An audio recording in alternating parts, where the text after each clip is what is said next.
I grew up in East Belfast and life was all that I knew. I was born in 1970, so the Troubles, as it were, it's the only thing that I knew about. Didn't know any different.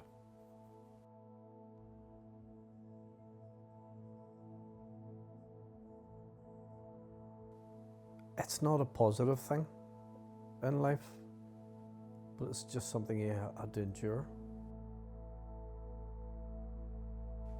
I grew up here in Carryduff, just across the road. It was a cul-de-sac like this, and there was a lot of sunshine and playing outside.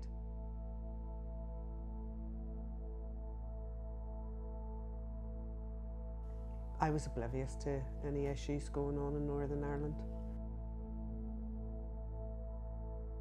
My name's Stuart, and I was an armourer, and I served 6.5 years in Northern Ireland in 2 separate tours, both up in Ballykelly and in Lisbon and everywhere else. Suppose when you get about 13, 14, you start venturing into Belfast city centre. Your father would have given you a couple of pounds for your pay, and when you used to go down, you used to see, like, you know, it became like a Catholic, and like a Catholic was supported Celtic and a Protestant supported Rangers, and you would have seen in Belfast city centre, one part of the town, if you had went round by the inn shops or like that, there everybody was running about with these Rangers tops on, and everybody in Castle Street run about with these Catholic, the Catholics would have had Celtic tops on, and you started to know then, because you would have seen a couple of fights and scuffles. I grew up in Belfast, in East Belfast, a place called Ballymacarrt, and I had a good childhood. I thought I had good parents, and I went to school, a local school. My name is Alex McCleary. I grew up in a small place outside of Belfast called Carryduff, and I was born 7 years after the Good Friday Agreement was signed in 2004. This makes me a part of a generation of peace babies, these new children and new generation that will never have to witness the violence of the Troubles. And I personally didn't, but what I did see was the consequences of it all. I always knew Northern Ireland had its own culture, something that down south can't relate to, and something the rest of the UK witnessed on the news but never really understood. But what I realised about our culture, that it wasn't just historical, it was actually just stemmed from a lot of trauma. I used to play camogie at my Catholic school, and I remember a particular match, someone on watching, someone who came walking by, yelled out that I was a dirty Fenian. I then remember in my Catholic school, peers of mine had found out through private records that I was baptised Protestant and that my dad was Protestant, and I was chased around the school and I was labelled a dirty hun. I'm a part of a niche group of kids who grew up with parents of 2 different religions. My parents are Protestant and Catholic, but I also grew up in a very niche group of kids who happened to have been baptised twice. I was baptised first as Protestant to please my dad's side of the family, as they didn't really approve of their marriage. I didn't care. My parents cared.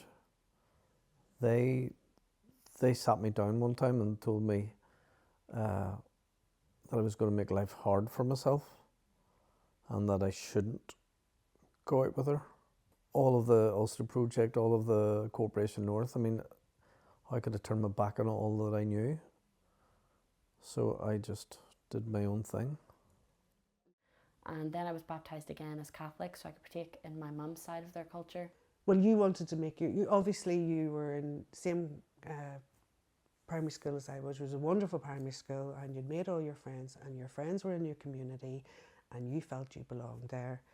And I had checked before I sent you there that you were able to make your first Holy Communion and everything, and I was told that you could. But when it came to it, I was told that you would have to step aside and maybe get a blessing. Now, initially I thought, well, maybe you would just have to understand that. Now, I found that conversation difficult. You clean out asked, said, that's where I belong. What do you mean I can't do that? I didn't really have an answer for that, because you were right. And when we discussed it, we went and found out what we could do about it, that religion, that you wouldn't be answering one of these questions if somebody asked you, did your religion ever prevent you from doing anything? And that's probably the first time religion.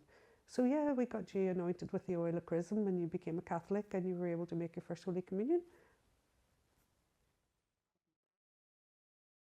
Northern Ireland has a distrust with the police about the way they investigate and the way they carry out roles, and I believe this stems from the Troubles, which many are right about their distrust, but what this leads us to is an underreporting of crimes, and they end up being under-discussed. But what we don't discuss at all is the repercussions of even being related to somebody in the police. I was able to speak to a relative of a PSNI member. There was this incident when I was in P6 with another classmate of mine and the police were involved. I was then taken on a walk and was told about his job because he wanted me to feel safe and not scared. Initially it was explained to me as, I arrest bad people who don't want to go to jail, so there are a lot of bad people who want to avenge their friends or get revenge when they are sent to jail. I was then strictly told I could not tell anyone, not my cousins, not my friends, and not even my siblings. I used to ask as well why he checked under his car every day and every night, and he told me it was in case of cats. But when I was told about his job, it was quite shocking to realise that it was actually for bombs and not sweet little animals. Never explicitly warned about how people perceive the police. I figured it out for myself when I'd overheard small comments made by random people throughout the years. When I hit around 13, I told a few people really close to me.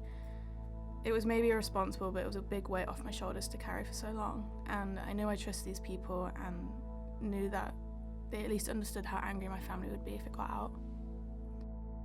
When I moved to England and saw the relationship with the police, it was a big culture shock, and not one of them had to lie or keep massive secrets, and their jobs didn't come with the same risks.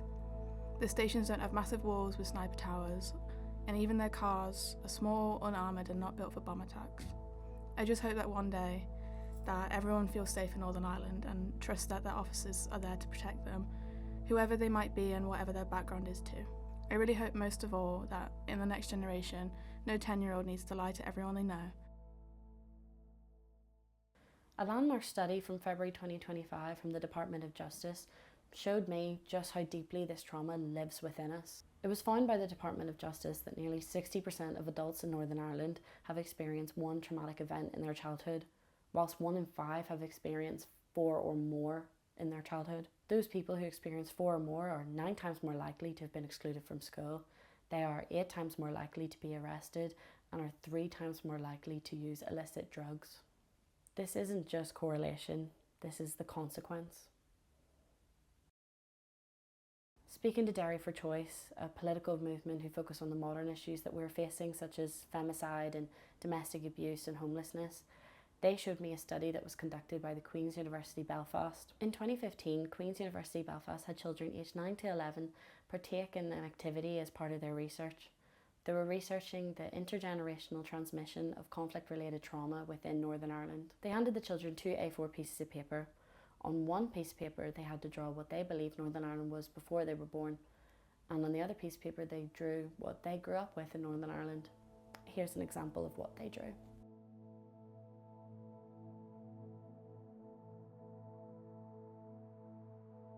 The guns, bombs and violence may be over, but psychologically it isn't. It's been 30 years or so onwards since, say, the Good Friday Agreement in 1998. And it's quite abundantly clear that the older generations have not forgotten, and they will not forget. However, I do believe that young people in today's world slowly are becoming more detached to that reality. They are slowly becoming more aware of the fact that there are problems in today's world that matter more.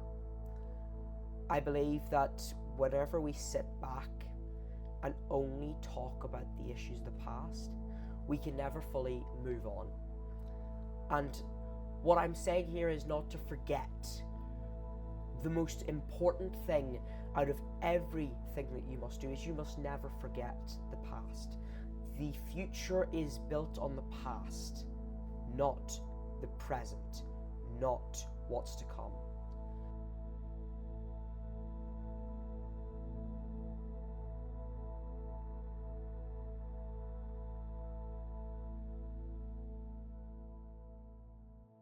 there was a couple of people where I was from were shot dead with plastic bullets, and that would have been the army. So we would have remembered that there, that the army shot these 2 girls dead. There was another girl, she was left paralysed, Anne-Marie, and Julianne was killed.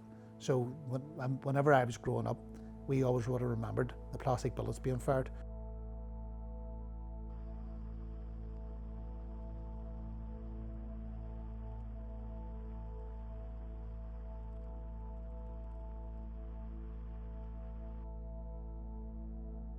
And we just sat there in silence, looked up at the devastation of Omagh, up the high street, fucking carnage of it. And we all felt something had changed with Omagh. And everybody felt that change. When we were there, the bodies were still out, because you know they didn't recover everybody for about 3 days, and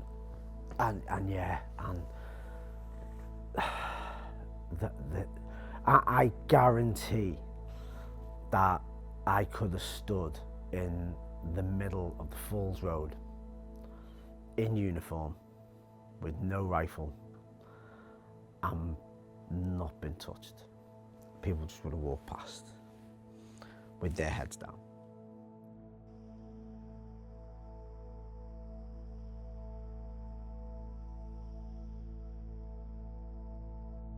I didn't want to leave, but Billy found out that it was really bad on the news, and I didn't want to leave the house, but we left because somebody, his relation came in and said that there was going to be murder in it, and that night, after we left, we had to walk over to the Falls Road where his people came from, and because it was the nearest, and whenever we arrived, they had just shot a priest in our just beside where I lived. There was a waste ground, and they shot a priest, and he died.